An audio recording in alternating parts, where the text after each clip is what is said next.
Hola, muy buenas tardes a todos y a todas, o buenos días, donde se encuentren en países diversos. Acá estamos con mi querida colega y amiga Liliana Schmidt. Liliana es grafóloga, recibida de la carrera oficial, es una persona de mi absoluto respeto profesional, técnico y humano. Además de grafóloga, ella es docente desde hace muchísimos años, se desempeña en la docencia con cargos importantes y además es consultora psicológica, de modo tal que hoy vamos a hablar de un tema sumamente valioso en grafología e importante desde el punto de vista del encuadre, del contexto de la entrevista, ¿no? Porque también vamos a mencionar algunos aspectos que hacen a entender la entrevista en el contexto mismo de la propia persona, ¿no?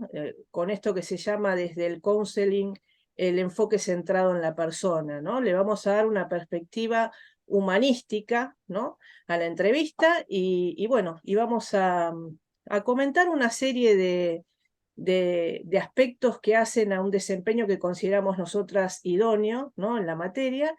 Y bueno, y también vamos a hablar de otro tema que se llama el genograma, que después nos vamos a referir a eso, y Liliana se va a explayar en el tema. ¿Cómo estás, Liliana? Un gusto tenerte acá, en mi canal de YouTube, Roxana Vidoglio. Gracias, Roxy. Buenas noches a todos los que nos están escuchando. Así que para mí es un placer estar con vos y te agradezco siempre la generosidad de tus palabras. Así que bueno, eh, decime por dónde querés que empecemos. Bien, bueno, yo quiero introducir este tema porque quiero comentar un poquito cómo nació esto de darle una adaptación diferente a la entrevista, ¿no? Desde hace muchos años que me inquieta el tema de la rigidez en grafología, ya sea de la rigidez técnica descriptiva, los que me conocen saben, como docente en la materia, que siempre me preocupó que la grafología no se desempeñe con una rigidez arbitraria de recorte descriptivo, y en ese mismo contexto también siempre me interesó que la entrevista, ni más ni menos, que es la introducción y el primer acercamiento que tiene el consultante o grafoanalizado con nosotros, con los grafólogos, sea flexible, que sea empático, ¿no? Que la persona se sienta cómoda, que la persona encuentre un espacio donde poder contar lo que le pasa para que nosotros, sin salir de nuestro encuadre de trabajo, podamos obtener datos, ¿no? Del contexto de vida, de la narrativa personal, ¿no? De la persona. Así que en ese contexto también he incorporado un nuevo método de trabajo que está sustentado en otras adaptaciones de otras disciplinas. También siempre me inquietó el tema de que la entrevista se haga en una sola vez, que se tome una sola producción gráfica, ¿no? Un solo protocolo se dice, donde se toman una serie de muestras gráficas que están mediatizadas por una consigna, cada una de ellas, ¿no? Y me parecía que era precario eso, porque además nosotros necesitamos realizar varias entrevistas porque necesitamos retestear las muestras de la persona Exactamente. en distintos días, tomar tareas domiciliarias, ¿no? Una serie de encuadre técnico que nos proporcione nuevos datos, ¿no? Y de hecho, creo que no me equivoqué, ¿no? Porque a las pruebas me remito, ¿no? Y a la experiencia, porque siempre suele suceder que en la segunda entrevista, en las técnicas proyectivas, surgen nuevos datos, surgen nuevos aspectos que se revelan desde lo técnico y simbólico, y que si no le hubiéramos instrumentado la segunda entrevista, no hubiéramos tenido esa posibilidad de recabar todos esos datos. Exactamente. Y además porque la segunda vez, en la segunda entrevista, la persona ya traba más empatía, la persona con vos y vos con la persona, se siente más cómoda. Y bueno, y además tuvimos la oportunidad entre la primera y la segunda de instrumentar unas tareas domiciliarias. Bueno, después nos vamos a referir a eso. Pero antes que nada, quiero aprovechar a esta gran invitada que tenemos, que es Liliana Schmidt, que la quiero muchísimo en lo personal, lo saben todos los que me conocen también. Eh, quiero preguntarte, Lili, ¿qué es la entrevista inicial? Bueno, ante todo, estoy en un todo de acuerdo con lo que acabas de expresar y la importancia que tiene todo lo que acabaste de decir, de retestear y todo, ¿no? Porque creo que esa vieja manera de concebir el tema de la grafología, de administrar una única batería grafológica y demás, creo que hasta roza la mala praxis, por decirlo de alguna manera, por esto mismo que vos comentaste, de todas las circunstancias que se pueden dar. Y bueno, para empezar a contextualizar de esto que estamos hablando, en cuanto a la entrevista, que tiene que ver ni más ni menos con la anamnesis que hacemos, ¿no? Que se lleva a cabo, esta anamnesis se conforma a través de la entrevista que le hacemos a la persona para poder conformar esa anamnesis.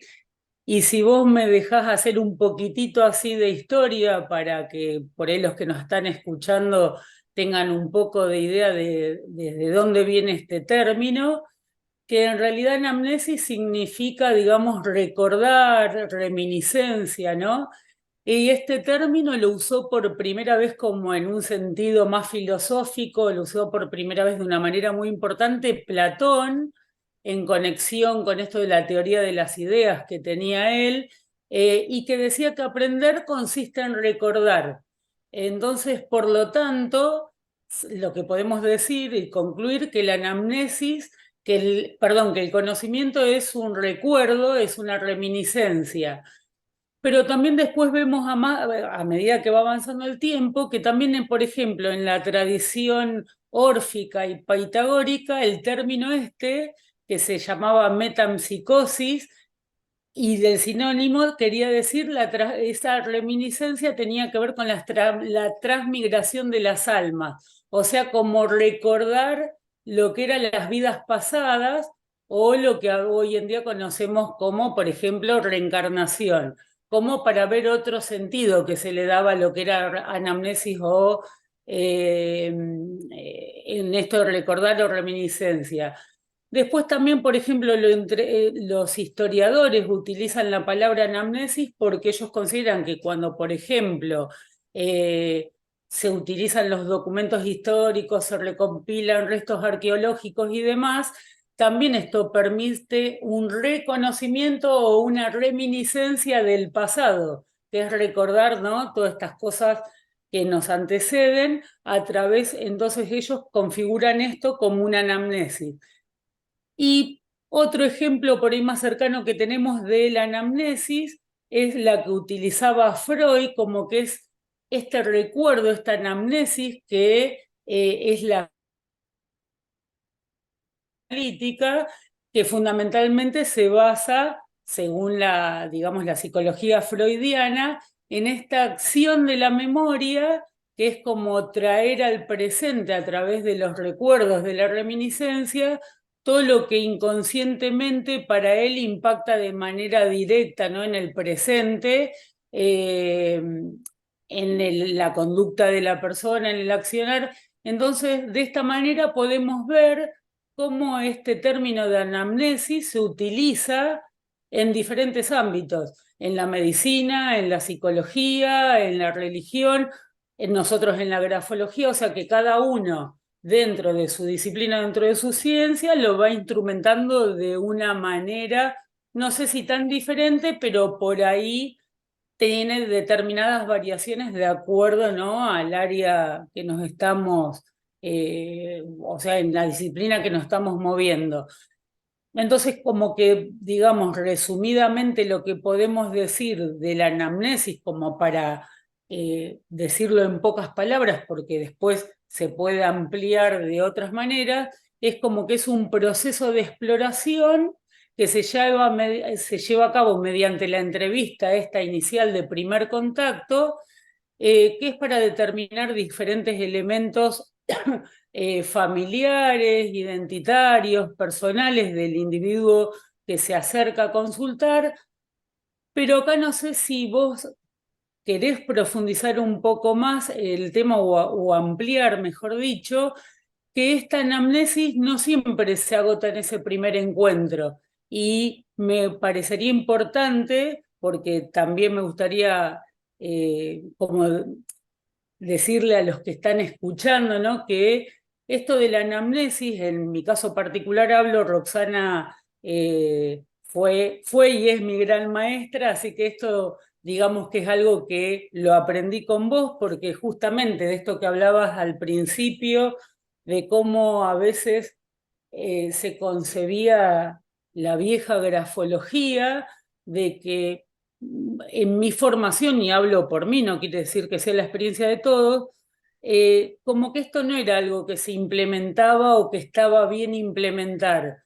Y cuando, bueno, transité mi formación con Roxana y demás, es algo que aprendí y que hoy en día me parece que no podría hacer mi trabajo sin recurrir a hacer esa anamnesis, esa entrevista inicial y recopilar toda esta clase de datos que, bueno, no sé si vos, te vuelvo a repetir, querés ampliar un poco de por qué no se agotaría en un primer encuentro. A veces sí, a veces no. Claro, claro, estoy en todo de acuerdo contigo, con lo que decís, porque justamente la persona en sucesivas entrevistas va manifestando, además recuerda, ¿no? Recuerda, como vos decías, ¿no? Si te mencionaste eso. Importante la diferenciación que has hecho de cómo fue mutando, ¿no? La anamnesis y cómo va interviniendo el proceso de anamnesis en las distintas especificidades técnicas. O sea, de modo tal que también es importante que se sepa eso, porque a veces se confunde esto, ¿no? Y se circunscribe a una sola área cuando no es así, ¿no? Entonces sí, estoy muy de acuerdo, la anamnesis es un proceso importantísimo. Cuando nosotros entablamos un diálogo con la persona y recabamos los datos filiatorios y demás, también hay una parte de la entrevista donde la persona nos narra su situación personal actual y pasada, ¿no? Y eso nos permite a los grafólogos, eso forma parte del protocolo grafológico y nos posibilita contextualizar ese grafológico, ¿no? O sea, ver a la persona en su propio contexto. Y hay muchas razones que se van a encontrar, hay muchos por qué, como me gusta decir, de esa escritura, que están en relación, están asociadas a eso que surge de la anamnesis, ¿no? Por ejemplo, siempre pongo un ejemplo que es contundente. Cuando hay situaciones de abuso sexual o violaciones, ¿no? La persona desarrolla, ¿no? Un síndrome gráfico que está relacionado con la hipervigilancia, con la desconfianza, con el estado de alerta, con la reacción, con la reactividad, con la combatividad tal vez, en algunos casos, en otros no, agresividad, proyección, se dinamizan una serie de mecanismos de defensa y una serie de formas de afrontar la realidad que le van a ser afines a esa reactividad de ese cuadro. Y a veces por desconocimiento, ¿no? Ese síndrome gráfico no se sabe, no se le atribuye en realidad ese contexto, ¿no? La persona desarrolla una hiperadaptación, una reactividad frente a la situación de abuso o de violación que haya padecido, ¿no? Entonces, obviamente es lo esperable, es lo natural que la persona desarrolle hipervigilancia, desconfianza, esté hipersensible, ¿no? Y desarrolle una serie de, de características, ¿no? En la forma de comunicarse, en su estilo comunicacional, en su estilo conductual, que son propias de la reactividad de ese cuadro. Si nosotros desconocemos aspectos que gravitan en torno a situaciones específicas de vida, obviamente el grafólogo no puede pisar injerencias de otras áreas, eso hay que aclararlo, pero sí el grafólogo debe recabar datos que son de extracción puramente técnica y a los efectos de ese grafológico, ¿no? De contextualizarlo, ¿no? Y en ese Exactamente. contexto, te voy a hacer la segunda pregunta, Lili. ¿Qué tipo de información debe recopilarse? Mira, Roxy, yo voy a explicar brevemente una serie de ítems porque después cada ítem se puede desarrollar y ampliar mucho más, ¿no? Para que después las personas que estén interesadas puedan profundizar en este tema.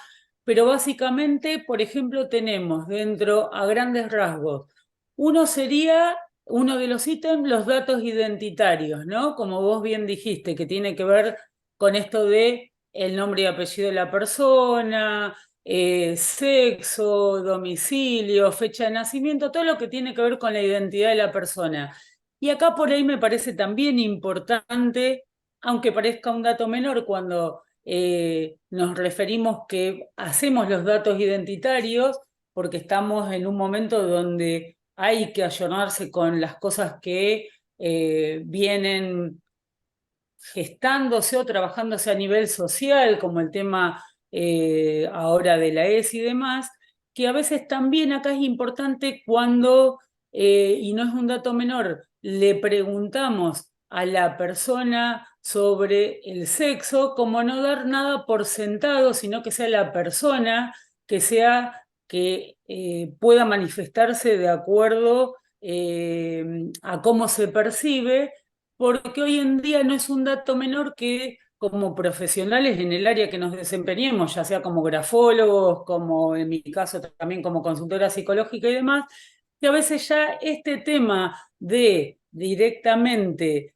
dar por sentado algo, dar por obvio algo, para la persona a lo mejor no es de esa manera y esa simple cosa hace que ya se sienta incómoda la persona. Entonces, nunca dar nada por obvio ni nada por sentado, sino siempre eh, preguntar a la persona y dejar que conteste y no dar nada, como vuelvo a repetir, nada por obvio, sino siempre dejar que la persona pueda manifestarse libremente sin nosotros tener un juicio previo o una mirada previa sobre el tema. Es algo al pie, no una nota al pie, como para algo más que pueda hacer que el consultante se sienta incómodo si nosotros o preguntar en términos, en vez de decir, no sé, tenés pareja, decir tenés novio o tener novia, de acuerdo a lo que nosotros percibimos que de la persona del sexo que pensamos que es la persona con la que se siente identificado.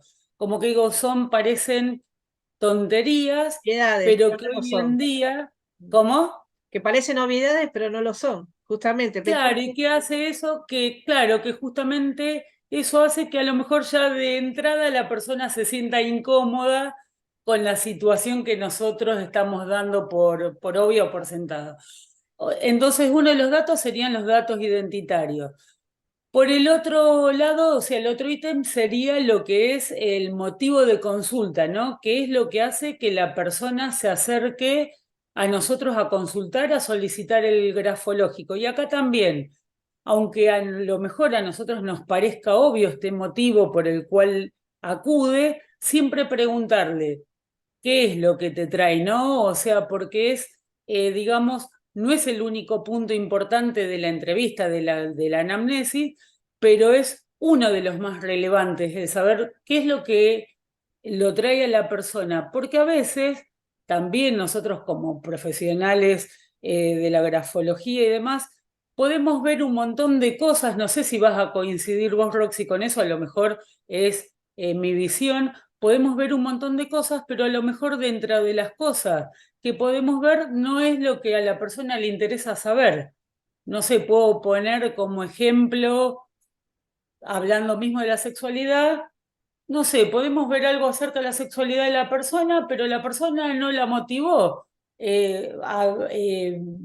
venir a consultar respecto a su sexualidad, porque a lo mejor no tiene problema con ese aspecto y nosotros no estaríamos como invadiendo algo que la persona no desea saber. Entonces, como que el motivo de consulta, al menos a mí me parece relevante saberlo al margen después de otras cosas que pueden aparecer, pero ser muy cuidadosos de ese aspecto. Y no sé ahí, Roxy, vos qué pensás.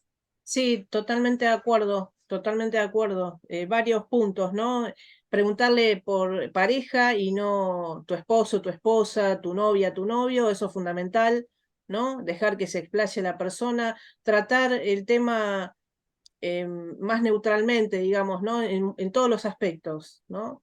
Eso es fundamental. Sí, me parece muy bien todo eso. Me parece que también uno tiene que tratar en la entrevista de recabar el dato que viene a buscar la persona, ¿no? De estar seguros de cuál es el eje central y hacia dónde se orienta ese grafoanálisis, ¿no? ¿Qué es lo que está buscando?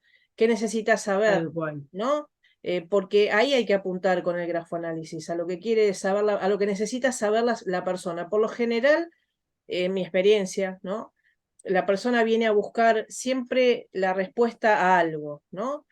Muchas cuestiones gravitan en torno a lo existencial, en otros casos tiene que ver con traumas, con sucesos de vida o eventos que han marcado a esa persona y que ni la persona sabe a qué registro está eso y de qué manera le está comprometiendo sus vínculos, su manera de vincularse, su manera de adaptarse, de trabajar, de vincularse, de comunicarse, etcétera, etcétera.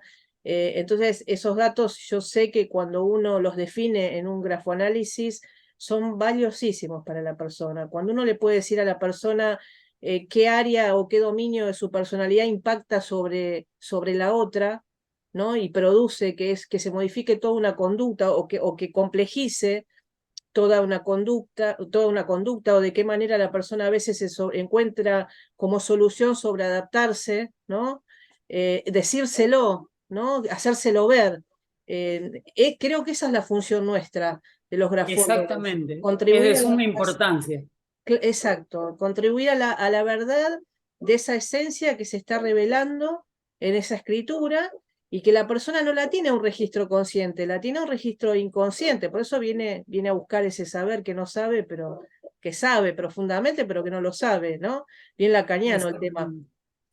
Entonces, Claro, bueno, y a la vez que digo que es esto que te comentaba de que uno es importante saber cuál es el motivo de consulta y demás, que digo a veces uno puede caer por una cuestión de ego, de como profesional decir, ay, veo esto, veo el otro, y como que a veces se le puede llegar a hacer una devolución a la persona más desde satisfacer mi propio ego para, digamos, demostrar todo lo que sé como profesional, pero no estoy dejando de invadir esa privacidad, o sea, eso tan íntimo de la persona que a lo mejor, como vos dijiste, no es lo que viene a buscar y viene por otra cuestión. Entonces digo, a mí me parece que en ese aspecto hay que ser sumamente cuidadoso porque no se trata de satisfacer, como digo, el ego, sino de tratar de buscar lo mejor para esa persona que viene a entregarse, digamos, plenamente y a desnudarse de alguna manera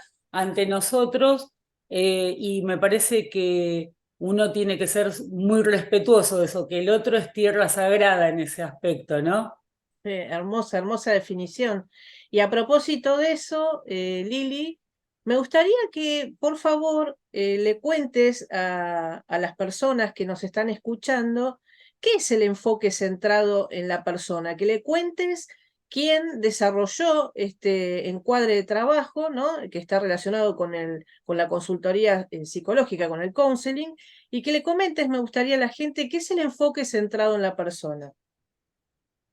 A ver, bueno, acá voy a dejar un cachito de lado ahí mi rol como grafóloga, mi profesión que amo, al igual que la docencia. Voy a hablar más como consultora psicológica humanista y voy a por ahí explicar por qué también me gustó hablar de este tema en grafología y que vos tan generosamente me lo permitiste, que en realidad el enfoque centrado en la persona, o sea, lo introdujo Carl Roger, un psicólogo humanista allá por el año 1940, 1950, y que es muy amplio el término, pero básicamente el enfoque centrado en la persona tiene que ver, en primer lugar, que cualquier profesional que esté frente a la persona no se va a situar, por eso digo, por ahí esto tiene que ver más con el counseling, con el problema de la persona, sino con la persona en sí. Se va a centrar en qué le pasa a la persona con lo que le pasa, ¿no? Entonces, ¿y por qué Carl Roger hablaba de esto? Porque en realidad él pensaba, ¿no?, que nosotros como profesionales que estamos al servicio de otra persona, en una profesión de ayuda como la consultoría psicológica, uno no es que le devuelve el poder a la persona. Él decía, en realidad la persona nunca pierde su poder. En todo caso, por las cuestiones que le pasan en la vida, las que vos nombraste y demás, a lo mejor eso está como aplastado o ahí como bloqueado, pero en realidad en todo caso uno será un faro que orienta a la persona para que vuelva a descubrir o a redescubrir su potencial, pero para que eso pase, uno como profesional también tiene que tener la confianza plena que esa persona que tenemos adelante es capaz de lograrlo. porque si nosotros no partimos de esa confianza básica, eh, es como que la otra persona mucho menos va a poder creer que lo va a poder lograr. En todo caso, nosotros no tenemos ni el poder para decirle a la otra persona qué es lo que tiene que hacer con su vida. En todo caso, podemos funcionar mostrándole lo que le pasa, pero la persona que tiene máxima autoridad sobre su experiencia es la propia persona. Entonces, vos me podés mostrar el abanico de todo lo que me está pasando, de lo que me está bloqueando, y ahí vuelvo a nuestro rol como grafólogos, pero después está en mí qué es lo que quiero hacer con eso, e incluso qué es lo que no quiero hacer, porque eso también es respetable, o sea, es una cuestión que ahí volvemos al respeto que tenemos que tener por el otro como ser humano, que a veces puedo o quiero decidir hacer algo con eso y a veces no quiero o no puedo también, y cada persona tiene su proceso y sus tiempos, ¿no? Eh, Eso es como a grandes rasgos lo que significa el enfoque centrado en la persona, que lo practicamos como consultores psicológicos, otros nos llamarán facilitadores, consultores psicológicos, pero básicamente es con la filosofía que comulgamos, ¿no? Y cuando vuelvo a esto de que vos generosamente también me permitiste como introducir de alguna manera esto en lo que es nuestro rol como grafólogos desde esta disciplina como es el counseling, tiene que ver con esta mirada humanista que sería ideal, ¿no? Y bueno, que todos la tengamos en cuanto tenemos una persona frente a nosotros, de respetar a esa persona en toda su humanidad. Eh, y acá puedo, digamos, hablar como muy básicamente como hablaba Buber, que decía que tenemos dos maneras de relacionarnos con las cosas, o desde el yo-tú, cuando nosotros dialogamos con el otro, nos metemos en la experiencia del otro y nos transformamos con el otro y a su vez el otro con nosotros, o sea, es algo dialógico, es algo mutuo, es esa relación también de reciprocidad de la que nosotras siempre hablamos cuando tenemos nuestras conversaciones a solas. Y la otra manera de relacionarse es el yo-ello, ¿no? Que es cuando nos relacionamos con los objetos, con las cosas del mundo externo. Ahora el problema está cuando nosotros tenemos una persona frente a nosotros y nos relacionamos desde un yo-ello, ¿no? Que cosificamos al otro y que perdemos toda esa esencia del otro ser humano y también de alguna manera también ahí nos restamos a nosotros de nuestra propia humanidad. Entonces, acá me parecía importante que Roger decía que esto no es solamente que se puede aplicar a la consultoría psicológica, sino que cualquier profesional e incluso en las relaciones habituales se puede aplicar esta manera de relacionarse, ¿no? Perfecto.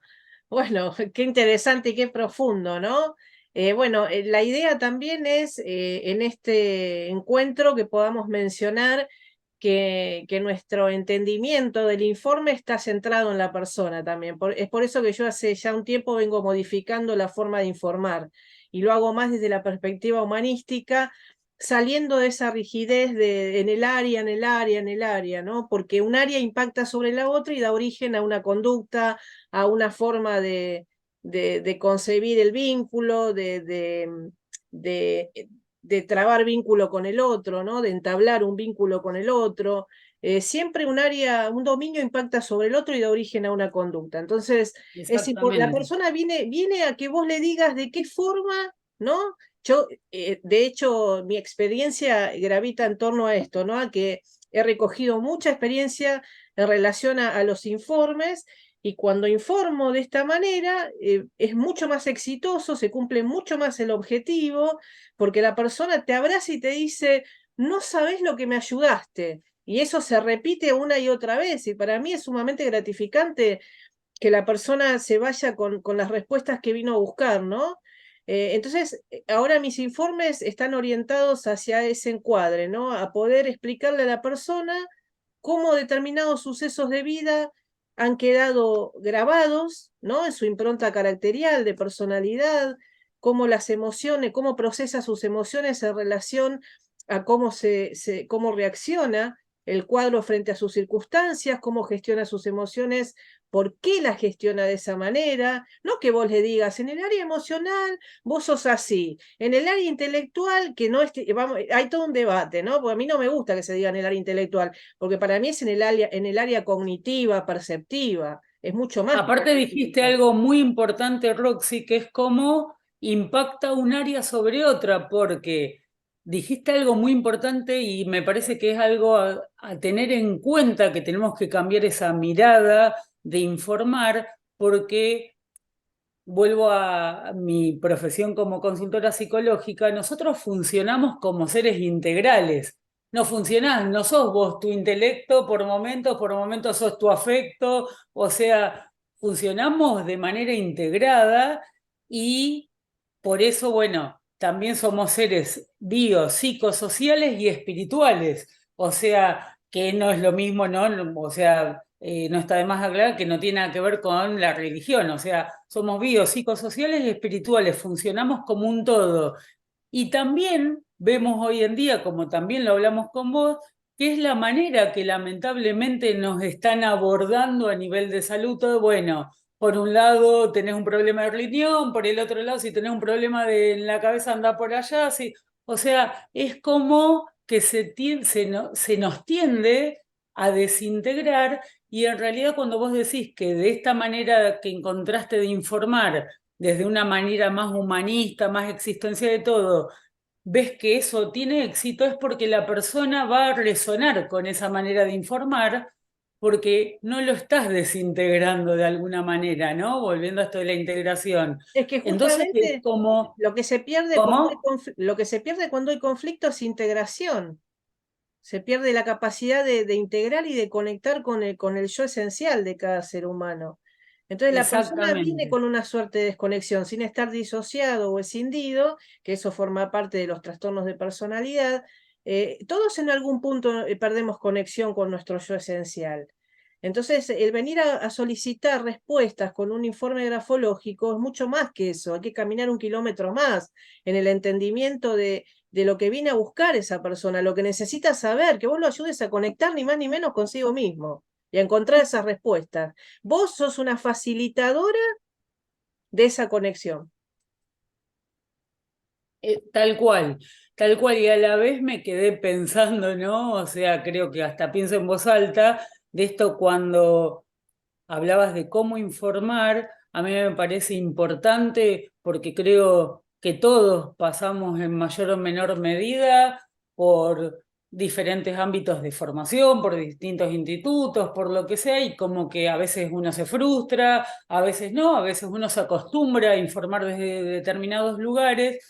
Pero a mí en lo particular, la manera que había aprendido a informar, y también esto lo hablamos un montón de veces, por eso a mí me pasa también que cuando después que me recibí y encontré a Roxana, que alguien me la recomendó y muy agradecida de esa persona que me recomendó que me acercara a Roxana en sus seminarios y demás, terminé la carrera y por esto de la curiosidad que siempre tengo y de que me tiene que cerrar lo que hago y demás, encontraba que la manera que había aprendido y demás no me cerraba y pensaba, diciendo un ejemplo que siempre te lo digo a vos, que pensaba, cuando voy acá y analizo esto, me dice la persona es o tiene buena adaptación. Pero en otro ítem me salía que esa persona no tenía adaptación. Yo pensaba, ¿cómo si esto pertenece a la misma persona? ¿Se adapta o no se adapta? A ver, hago tatetí, ¿cuál pongo? Entonces, después la pregunta era, ¿no? Cuando aprendí con Roxana desde otro encuadre totalmente diferente, desde otro abordaje, mejor dicho, diferente. Ah, bueno, acá sale que no se adapta, pero ¿cuándo? Cuando me pinchan, cuando me están lastimando, ¿no me adapto o nunca me adapto? Y es una manera totalmente diferente de verlo de esa manera, porque todos podemos adaptarnos en ciertos momentos y otros no, pero decime cuándo, porque esa escritura también le pertenece a la persona. ¿Cómo puede ser que diga, "Ah, bueno, a ver, opto en la cual se repite más veces, es la que elijo, que es lo que vos decías de esto descriptivo, de recorte descriptivo"? Entonces, no me cerraba por ningún lado y cuando, bueno, fui a tus seminarios a hacer grafopatología, 8 genes y demás, dije, ah, esto va por acá, porque sentía que realmente cuando informaba de la otra manera, era como que desintegraba a la persona y hasta no me la podía creer ni yo cuando hacía la devolución, porque en ese recorte descriptivo es donde se corre el riesgo que la persona diga, no, para nada, no es así. Y con toda razón y con justa razón, ¿no? Porque realmente se informa desde un lugar de muy poca idoneidad y de muy poco profesionalismo.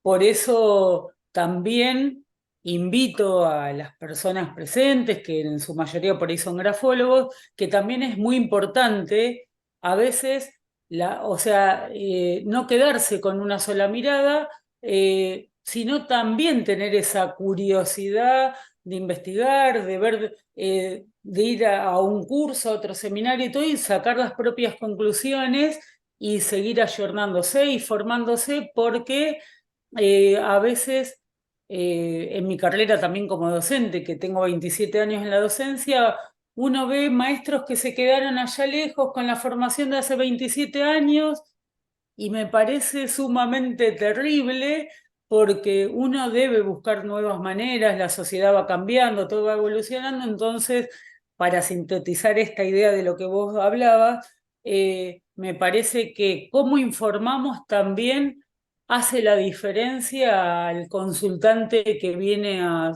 buscar una ayuda ante su problemática, ¿no? Porque también este motivo de consulta del que hablaba de la anamnesis es una problemática que trae la persona, que impacta de alguna manera en su vida cotidiana, disminuyendo de alguna manera esa calidad de vida que tiene, ¿no? Ya sea en el área laboral, en sus vínculos afectivos. Entonces, es sumamente importante cómo informamos para que esa persona pueda recepcionar ese informe de una manera enriquecedora. Claro, y repensarse en sus propios contextos. Yo siempre lo digo, ¿no? Cuando uno puede repensarse en su propio contexto, puede volver a evaluar, puede hacer una retrospectiva, puede integrar los aspectos positivos y negativos de su propia realidad, de sus vínculos, puede repensar sus acciones, su propia percepción la puede reevaluar. Porque, ojo, también en el grafológico surgen datos como de qué manera percibimos la realidad, si es ajustada, si es sobredimensionada, todo un dato, no es un dato menor que vos le puedas decir a la persona que por determinados sucesos de vida, ¿no? Tiende a sobredimensionar los hechos, las circunstancias, su propia autopercepción queda disminuida tal vez, o exacerbada, sobredimensionada de su yo interior, ¿no? Entonces, bueno, y también a veces es por cuestiones estructurales de personalidad que esas cosas suceden.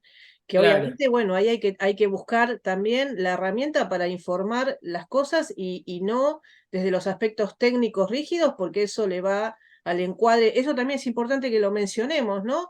Que cada informe va orientado hacia el encuadre que va. Si vos le vas a dar un informe a una persona en el contexto de un grafoanálisis privado personal, el encuadre de informe es uno. Si vos le vas a dar el informe a un profesional dentro del contexto de la interdisciplina, la manera de informar va a ser absolutamente distinta y va a ser con un lenguaje técnico específico.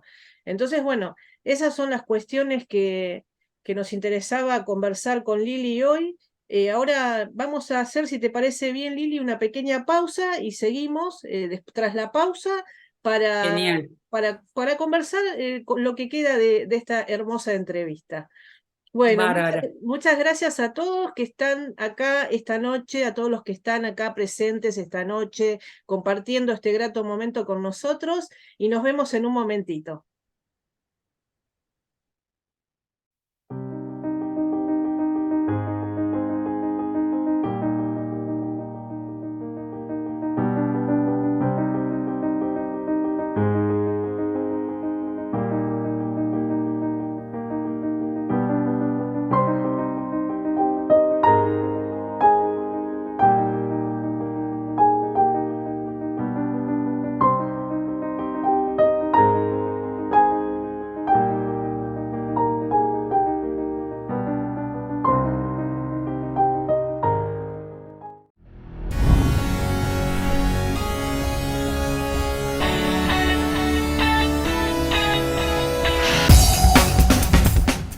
Bueno, volvimos. Gracias a todos por estar ahí. Bueno, Lili, nos quedaría tratar el tema de con qué cualidades o características esenciales debería contar el grafólogo para que al momento de interactuar con el grafo analizado, el resultado de la entrevista sea enriquecedor. Bueno, acá voy a volver un poquito a Carl Roger y a mi profesión como consultora psicológica, que Carl Roger hablaba de que había tres actitudes necesarias, pero suficientes, necesarias y suficientes para estar frente a la otra persona, ¿no? Que no quiere decir no tener formación académica, sino actitudes que se hacen manifiestas en el profesional, ya sea consultor psicológico, grafólogo o, como dije hoy, o cualquier persona que necesite entablar, que tenga que entablar una relación con otra. Eh, una de esas actitudes que habla Roger es la congruencia, ¿no? O sea, la congruencia, también lo voy a explicar muy sintéticamente porque da para mucho el tema, pero sintéticamente es ser genuino.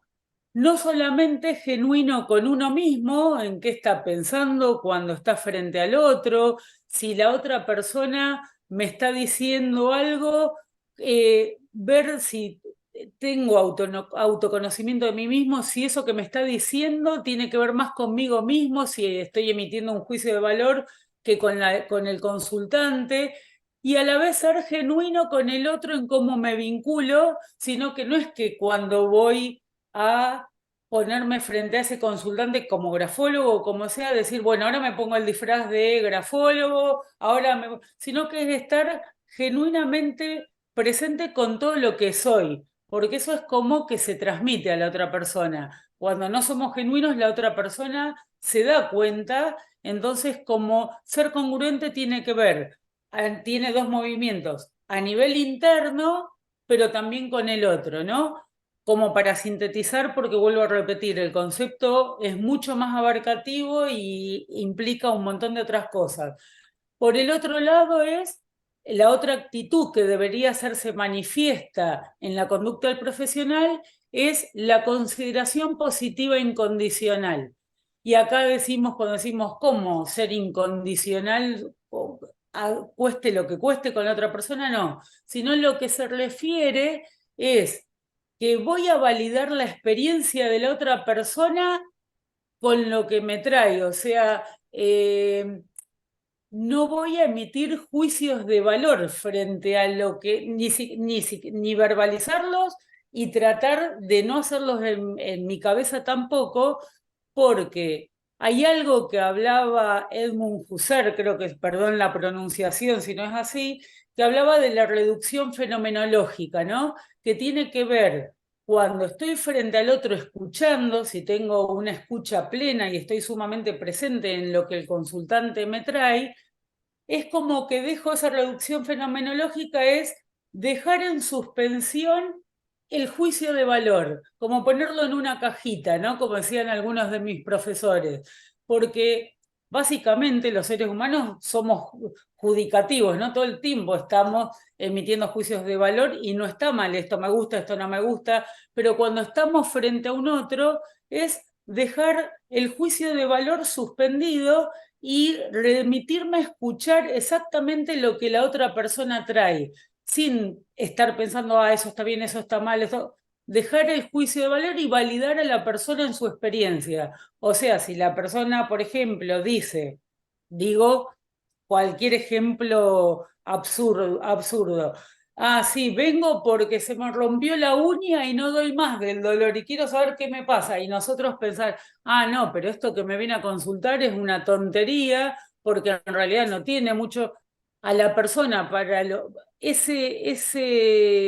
esa circunstancia por la cual atraviesa la persona, para esa persona es lo más importante y es lo que le está pasando, entonces nosotros tenemos que validar esa experiencia. Y cuando digo validar, esa experiencia es la que está transitando, que no quiere decir validar, no quiere decir aprobar. No es aprobar, sino es escuchar al otro con lo que le pasa, al margen de qué pensamos nosotros respecto a esa situación, ¿no? Ujú. Y la tercera actitud es la empatía, que es sumamente importante. Y la empatía no tiene que ver con simpatía, porque muchos confunden la simpatía con la empatía.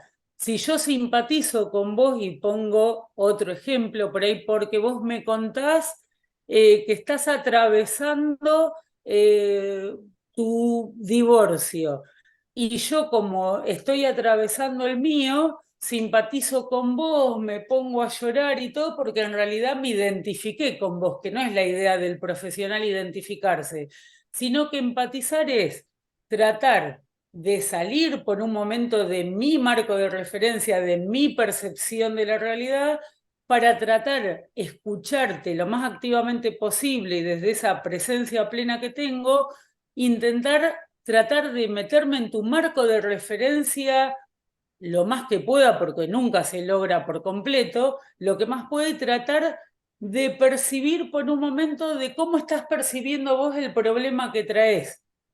Pero es un como sí, porque a su vez tengo que tener la posibilidad de poder volver a mi percepción, meterme en ese marco de referencia del otro para ver cómo percibe su problema, como esto que vos hablaste, que a veces hay percepciones más distorsionadas, más ajustadas, menos ajustadas, y después volver a mí para poder actuar desde mi idoneidad, desde la profesión que sea, para poder ayudar a la persona. Por eso hago la diferenciación entre lo que es empatía y simpatía, ¿no? Eso tiene que ver con las tres actitudes. Y estas tres actitudes, como decía Roger, son necesarias, básicas y a la vez son suficientes porque no sirven solamente para vincularnos con nuestro consultante, sino que es una manera de ser en el mundo, es una filosofía ser de esa manera porque lo podemos aplicar con nuestra pareja, con nuestro hijo, con un amigo, o sea, decime en qué situación no te va a servir ser empático, ser congruente y tener una consideración positiva e incondicional que es validar al otro en lo que me está contando sin juzgarlo. O sea que lo maravilloso que a mí me parece de esto que vos me dejás traer a este espacio es que son tres actitudes que cuando todavía el profesional las tiene frente a su consultante, enriquece un montón el trabajo porque la persona se siente escuchada y no juzgada y desde ese lugar, desde ofrecer un lugar de calidez, de que se crea un clima libre de amenazas, la persona va a poder abrirse todavía más y eso volviendo al primer punto del que hablamos, va a enriquecer nuestra anamnesis, va a enriquecer todo el trabajo posterior y es sumamente importante que podamos tener esas actitudes, ¿no? Claro, seguro. Y aparte, bueno, todo eso yo digamos que lo cerraría con no perder de vista la necesaria y objetiva disociación instrumental, ¿no?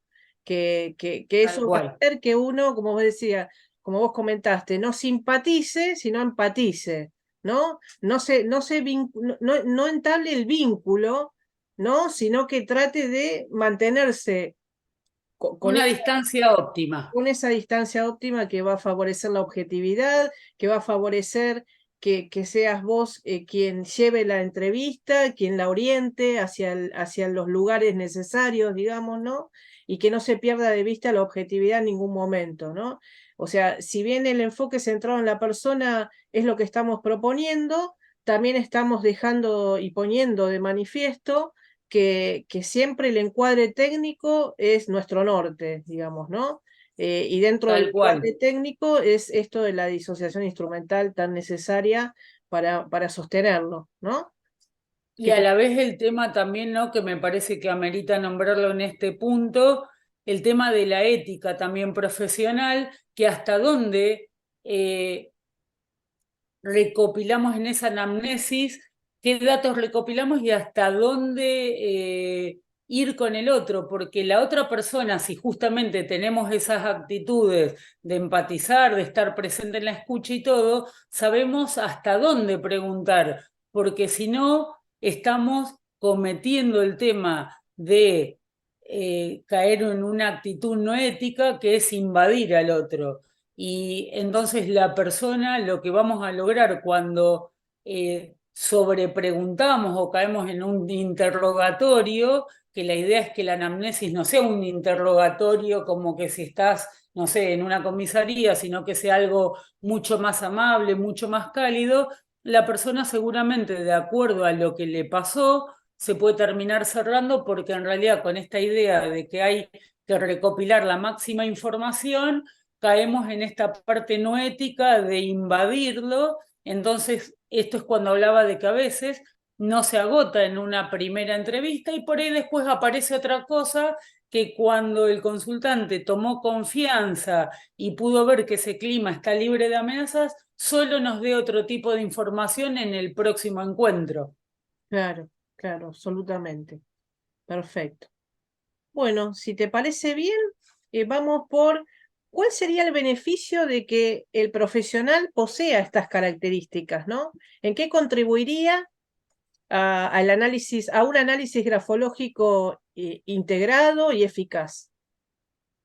Claro, acá yo más que nada creo que ya más o menos hablamos de esto un poco, pero el beneficio creo que justamente tiene que ver con esto que más o menos acabamos de hablar, que todo mi trabajo, si yo me manejo de esta manera, teniendo estas tres actitudes, que ahí después, si vos querés, hablamos un poquito, si se entrenan, si no se entrenan. Si tengo básicamente estas tres actitudes, mi trabajo se va a enriquecer mucho más por lo que comenté, de que la persona se va a abrir mucho más, se va a sentir que se siente cómodo con nosotros, que puede abrirse porque genera un clima de confianza y por lo tanto el posterior trabajo que tenga cuando administro las baterías grafológicas y demás van a ser mucho más productivas y enriquecedoras porque la persona ya va a estar relajada, sus producciones van a ser desde otro lugar de no tensión, porque justamente esto que hablábamos y que yo aprendí con vos de primero hacer una anamnesis para contextualizar nuestro trabajo, si yo vengo de buenas a primeras, no te conozco, vos no me conocés y te siento enfrente mío para administrarte la batería grafológica así fríamente y te digo, bueno, haceme esto todo, por naturaleza nos sentimos observados, nos sentimos evaluados y no voy a hacer o sea, no voy a tener una manera muy relajada de hacer eso. Por eso también es importante lo que vos dijiste, que es importante retestear y tener más de un encuentro, porque la persona va relajando. Y mucho más se da eso si en el primer contacto, en esa entrevista inicial, logré crear ese clima, la persona ya en la primera administración va a tener una disponibilidad desde otro lugar. Claro, sí, totalmente. Y yo pienso también, volviendo a esto, ¿no? De lo necesario en cuanto a la frecuencia y la cantidad de entrevistas, ¿no? Em, yo puedo asegurar a los que están viendo hoy y están con nosotros convocados en esta entrevista que estamos haciendo con Liliana Schmidt, les puedo asegurar que en la mayoría de los grafoanálisis que tengo en mi haber, en mi trabajo empírico como perito grafóloga, em, en la segunda entrevista es cuando realmente surge un material técnico de absoluta relevancia. En las técnicas proyectivas surgen incluso las compatibilidades con aspectos técnicos de relevancia psicopatológica en la mayoría de estos casos que les digo donde hay psicopatología, ¿no?, presente y que desde lo grafológico se puede objetivar. Entonces, ¿qué hubiera pasado si no hubiéramos instrumentado más de una entrevista? Si en la primera eso no surgió, ¿no? O sea, a mí me pasa a menudo que cuando entrevisto, que en general trabajo mucho con cuestiones de psicopatología, ¿no?, dentro de la interdisciplina, me pasó que en la segunda entrevista aparecen indicadores rudimentarios que no aparecieron en ninguna de las producciones gráficas de la primera. Entonces, yo me digo, qué horror, porque si antes trabajábamos solo con un protocolo, con una entrevista, con una escritura, con un HTP, ¿qué hubiera pasado? ¿No? Porque yo me Tal perdía. cual. Y además las tareas domiciliarias que le pedimos entre la primera y la segunda proporcionan una serie de datos que gravitan en torno a cómo la persona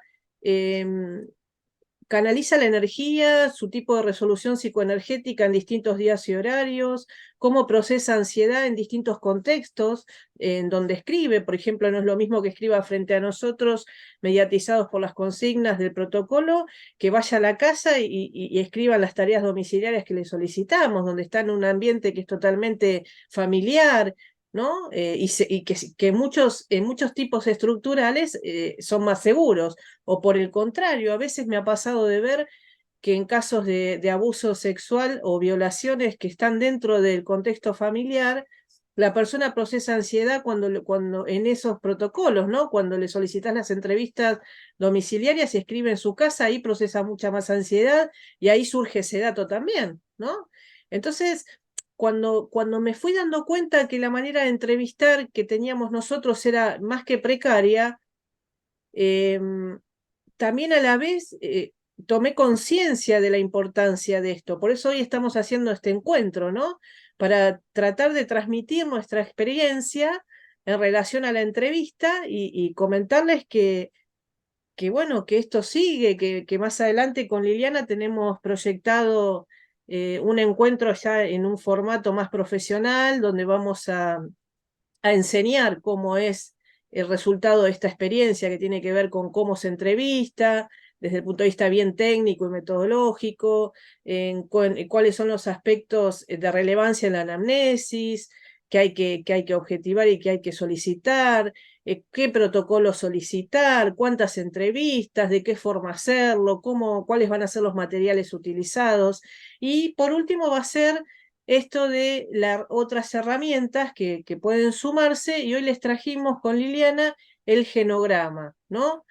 Eh, el genograma va a ser parte de un encuentro que vamos a hacer, si Dios quiere, en el mes de mayo con Liliana, dentro de esto, de este seminario, de esta jornada sobre entrevista. Y me gustaría, Liliana, que por favor le comentes a nuestros oyentes de esta noche qué es el genograma y para qué tiene utilidad dentro del encuadre de la entrevista grafológica. Bueno, mira, el genograma en principio es un instrumento que también, así como hablaba de la anamnesis que lo utilizan en varias disciplinas, en distintas disciplinas de diferentes maneras, es un instrumento que a mi modo de ver es un instrumento técnico muy valioso y que permite, digamos, el estudio y el abordaje de la familia, ¿no es cierto? Entonces, para decirlo de alguna manera, es un intento como de sistematizar, de organizar y hacer visible de alguna manera como esa urdimbre, perdón, compleja que se generan en las relaciones familiares, ¿no? Dicho sea de paso, que son muy complejas. Entonces, básicamente consiste en representar gráficamente todos esos elementos, o sea, generalmente se representa hasta 3 generaciones, por lo menos hasta 3 generaciones de una familia, y se utilizan diferentes símbolos, ¿no? Estos símbolos que utilizamos, no es que los utilizamos y los vamos a entender nosotros solos. Si nosotros implementamos un genograma y yo te lo quiero pasar a vos, Roxy, como profesional, porque estoy trabajando interdisciplinariamente con vos, o se lo paso a un psicólogo o a un psiquiatra, esos símbolos son compartidos por muchos profesionales, o sea, cualquiera que tenga acceso a ese genograma lo va a poder leer perfectamente. Salvo que yo invente un símbolo que no exista, ¿no? Que dentro de la utilización del genograma. Pero, por ejemplo, no sé, si hago un cuadrado, sé que va a representar un hombre, si hago un círculo, sé que va a... O sea, hay determinados símbolos que se utilizan para representar gráficamente esa estructura familiar que cualquiera que pueda tener acceso a ese genograma va a entender básicamente cómo es ese sistema familiar, esa dinámica familiar. Por eso que lo que tiene también de bueno es que cualquier profesional que yo incluso le pueda pasar ese genograma que hice, lo va a poder leer, va a poder tener acceso. Y a la vez, como dije, es como que el genograma permite, digamos, como de una manera muy rápida, eh, ver cómo se conforma esa estructura familiar, cómo es, ¿no? Y que también esos vínculos familiares que se van conformando también se representan a través de una simbología, como por ejemplo, no sé, si tengo una relación conflictiva con mi padre, cuando haga esa flechita de padre a hijo, se representa de una manera que se muestra en esa forma de representar que hay ahí una relación conflictiva. Si hay un divorcio, se representa de otra manera. Si, por ejemplo, esa persona tuvo un aborto, se representa de otro. Si hay una persona fallecida dentro de esa estructura familiar, también. Ahora, ¿qué es lo que incluye el genograma? No incluye solamente las personas que conviven, o sea, las del grupo familiar en sí, sino que también incluye la familia extensa, ¿no? Abuelos, bisabuelos, tatarabuelos, o sea, incluye la familia nuclear y la familia extensa.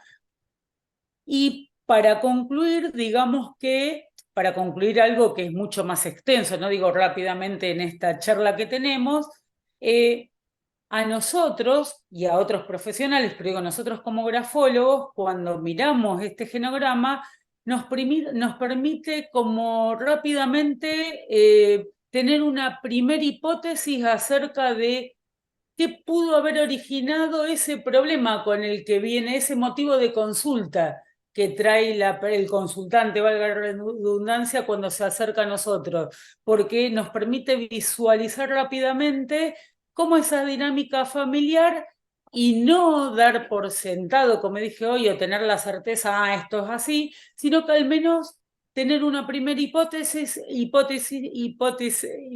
estoy Hipótesis. retrabado, hipótesis, Hipótesis. perdón, se me fue. Eso es por hablar rápido. Una primera hipótesis de qué es lo que pasa incluso cuando sigo analizando mi trabajo, eh, también puedo volver a mirar, puedo volver sobre ese genograma y decir, este manejo de emociones, cómo maneja sus emociones, cómo las gestiona, tiene que ver también con esto, por esta forma de vincularse, por esto que pasó acá. Por eso también es un instrumento muy valioso que podemos no utilizarlo, pero yo recomiendo que al menos que prueben, porque es sumamente enriquecedor. Y también, si vamos incluso hilando un poco más fino, también es una herramienta de autoconocimiento. Y yo creo que ya en algún momento te comenté que cuando empecé a incursionar en el tema del genograma, hice mi propio genograma y no es lo mismo cuando uno, incluso con nuestro consultante, podemos ver ese genograma en la misma devolución a veces del informe grafológico. No es lo mismo cuando yo digo, sí, yo tenía una abuela que falleció, o yo, mi mamá pasó, que cuando lo veo plasmado gráficamente en un papel, hay cosas que me empieza a caer la ficha, el famoso insight, de decir, de esto nunca me di cuenta que se repite este patrón. Y lo veo cuando lo veo plasmado gráficamente. Y al grafólogo también a solas le pasa lo mismo cuando ve el genograma de su consultante, que puede, así como es parte de la anamnesis, contextualizar ese trabajo. porque si no es como que vamos a ciegas, ¿no? Sobre las cosas. Entonces me parece que es una herramienta sumamente importante para poder sumar a la grafología. Seguro, seguro. Inclusive yo pensaba escuchándote, ¿no? Que también nos permite en algún punto recurrir, ¿no? El genograma es una herramienta que permite realizar cierta recurrencia con los referentes parentales, madre y padre, ¿no? Simbolismo del espacio, ¿no? Ya sabemos los grafólogos y quienes no sean grafólogos Exactamente. y que están mirando hoy y escuchándonos, que la zona izquierda de la hoja de papel simboliza el pasado y la madre, y la zona derecha del papel simboliza el futuro, las metas, los objetivos y el referente parental paterno, ¿no? La zona superior también simboliza la autoridad. Hay muchos aspectos que van a estar proyectados en los 9 cuadrantes también, que nos permiten recurrir ciertas dinámicas con el genograma. Así que, y además, para el propio grafólogo, como vos bien dijiste, ser humano, persona, ¿no? Le va a ser muy útil conocer aspectos que tal vez no están a un registro consciente, ¿no? De su propio árbol, ¿no? Sí, es como tener un entendimiento más, digamos que a veces necesitamos verlo plasmado en algo, así como nosotros a veces, como muchas veces has enseñado vos en tus clases, de que haces docencia cuando le haces la devolución al consultante y le explicás ciertas cosas. Creo que todos en mayor o menor medida, si nos explican qué nos pasa, lo vemos plasmado, lo vemos graficado, así cuando mostramos una letra y decimos, bueno, esto tiene que ver con esto, la persona a veces tiene un entendimiento mayor que cuando queda eso como a nivel más abstracto, por decirlo de alguna manera. Entonces, a mí me parece, yo no era algo que tenía en cuenta el genograma, nunca había reparado en eso. Y cuando hice, bueno, mi carrera de consultoría psicológica, como que dije, wow, qué herramienta importante y valiosa, porque, como dije, es una herramienta de autoconocimiento, incluso donde pensaba, entendí un montón de cosas que pasaban a nivel familiar, en la dinámica familiar, como patrones o como cosas que se daban que eran parte de mi biografía, de mi historia y de mis conductas presentes, que me permitieron modificar un montón de cosas y pensé inmediatamente, si esto lo puedo hacer conmigo mismo, o sea, también puede ser aplicado a nuestro consultante, ¿no? Porque es... y a veces también a partir de ahí el consultante empieza a explorar ciertas cosas. Eh, y me parece importante, por ahí volviendo un poquito al punto de atrás, y que creo que tiene que ver con el genograma, que así como es una herramienta de autoconocimiento, y para uno y para la otra persona, también como profesionales, volviendo a todo, como haciendo a lo mejor una recopilación de todo lo que vimos, es importante, a mí me parece, y también es una invitación, ¿no? O sea, que no es una imposición, es una invitación, un ofrecimiento que me parece que como profesionales a veces también tenemos la obligación de alguna manera de tener conocimientos de nosotros mismos y de conocer nuestras partes, o sea, esas partes, nuestras sombras, que todos la tenemos y es importante integrar nuestras sombras, porque volviendo a esto de las actitudes y de cómo escuchamos al otro, si nosotros conocemos dónde está nuestra vulnerabilidad o nuestras sombras, vamos a poder escuchar al otro desde otro lugar y sin estos juicios que a veces tienen que ver más con lo que nos pertenece que con lo que le pertenece al otro y terminamos haciendo una proyección en el otro de lo que está diciendo. Entonces, me parece que es importante este autoconocimiento del profesional, ya sea con un proceso terapéutico o con la herramienta que cada uno considere que le es necesario, que le calza a su medida de algún modo.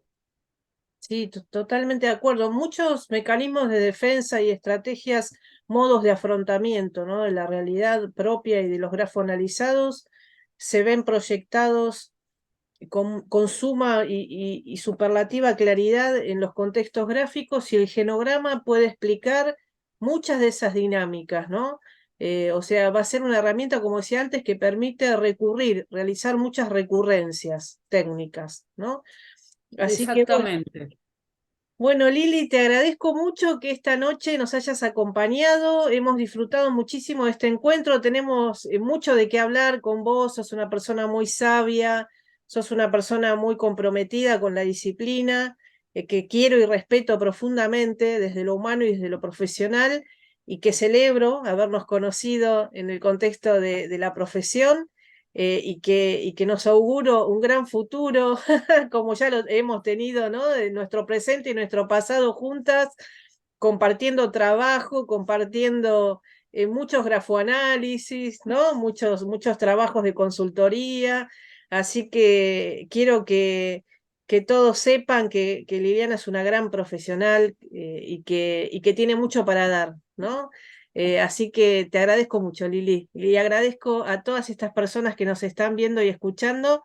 Y bueno, y los invitamos a que sigan compartiendo con nosotros este espacio de Grafoproyectando Argentina en mi canal de YouTube, Roxana Vidoglio.